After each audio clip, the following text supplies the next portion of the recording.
what is the most powerful brand on the planet?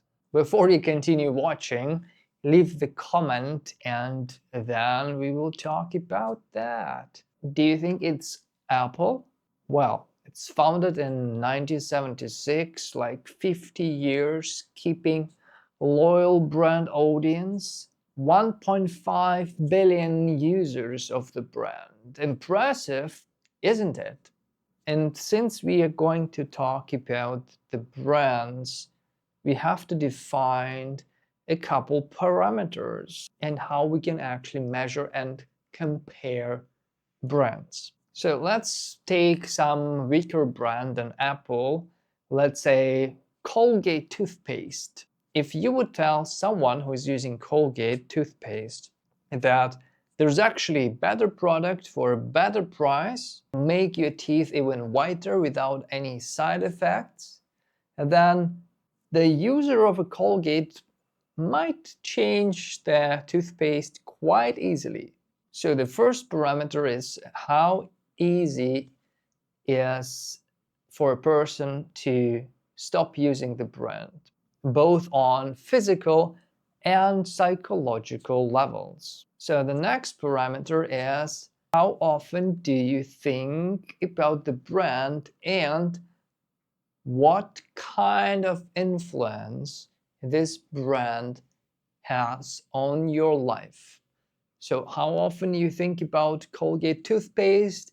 Probably 2 times a day when you brush your teeth, and maybe a couple times a month when you see it in a supermarket. But how it influences your day-to-day life? Well, not much, just for a short period of time, like 5 minutes a day. And it's not really changing any of your regular behavior. Well, maybe you started to brush your teeth longer after the advertising told you that, hey, you actually need to put the whole toothbrush of the toothpaste and to do it for like 5 minutes. But that's the whole influence. The next important criteria of a brand is how people defend the brand, right? And if someone would tell a person who's using Colgate that, well, this toothpaste is not really good, then how aggressive the person would become, right? Defending this brand. I would tell not too aggressive in defending the Colgate toothpaste. And you can clearly see the difference. Compare it with an Apple user, and if you will tell that, oh, iPhone is shit, then the level of defense from this person will definitely be much higher. And we can always assign it on a scale from 0 to 10. And the last criteria I want to mention is actually LTV, right? And how long actually people stay with the brand. So keeping the criteria in mind, what if I tell you that there is a brand that has 2.6 billion extremely loyal fans, and this brand is extremely powerful? It's 10 out of 10 on the brand power scale. People think about this brand every single day. It has a huge influence on the brand followers' life. They literally follow brand guidelines. And if someone will tell that this brand is kind of a then the follower of the brand might even hurt this person. And the lifetime value, or like how long people stay with the brand, is actually longer than the human life itself, 2000 years, which means generational LTV.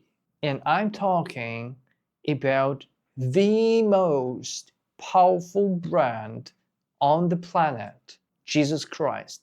And before you will be too surprised, right, this video is about learning from a business perspective from the most powerful brand, right?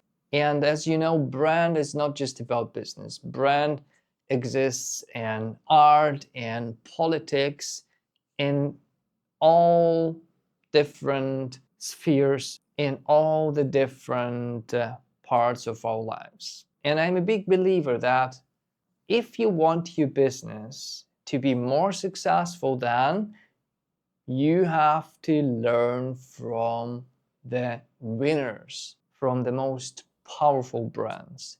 So, what can we learn from the brand of Jesus Christ?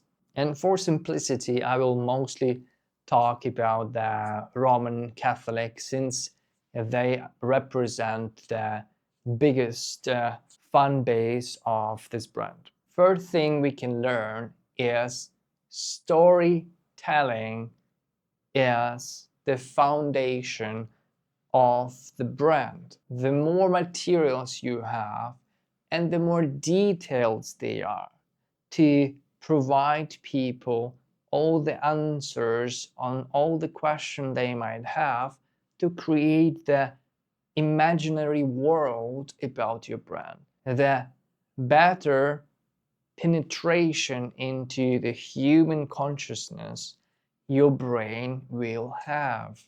In some brands, you see them and then in 20 seconds you don't even remember what it was because there is no story behind that.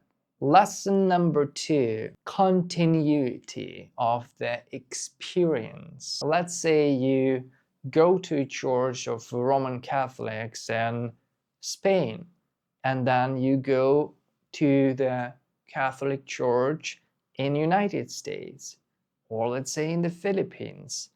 You will have the same experience in every branch of this franchise. You can expect the same quality of the procedures. You will have people working for the brand following the same guidelines, and you will have the continuity of the visuals in every branch because consistency is what gives people the feeling of trust from a brand. Lesson number 3, what can we learn from the marketing perspective from Catholic Church?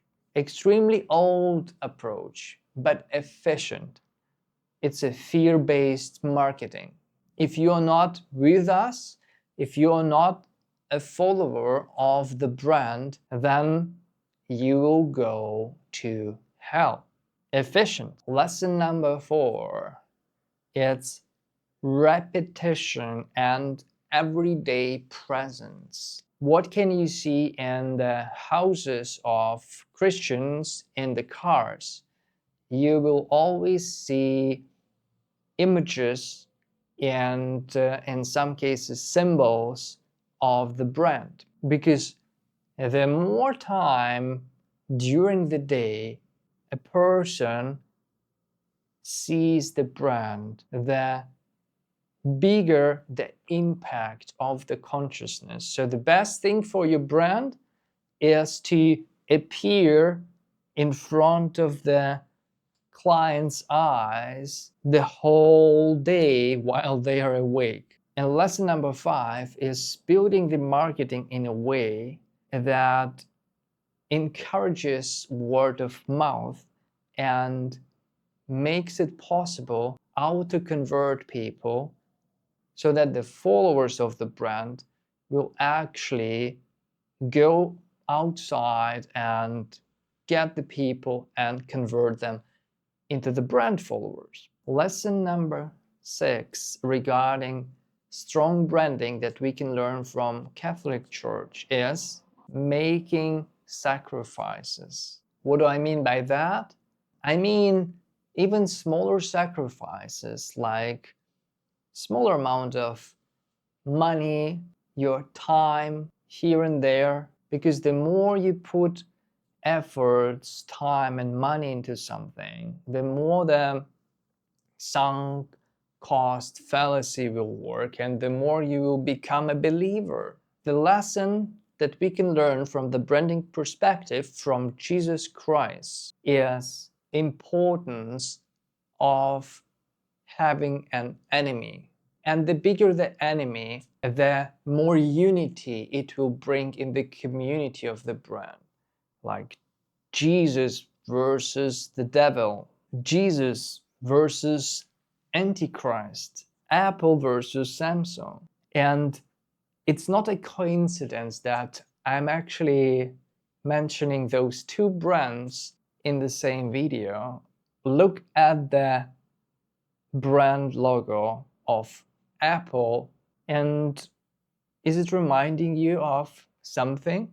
Forbidden fruit in the Garden of Eden. And you will see a lot of similarity with the religious approach when you will study the Apple marketing campaigns. Learn from the best, stay powerful. And a kind reminder to like this video, subscribe to the channel, and see you in our next business coaching call. Bye.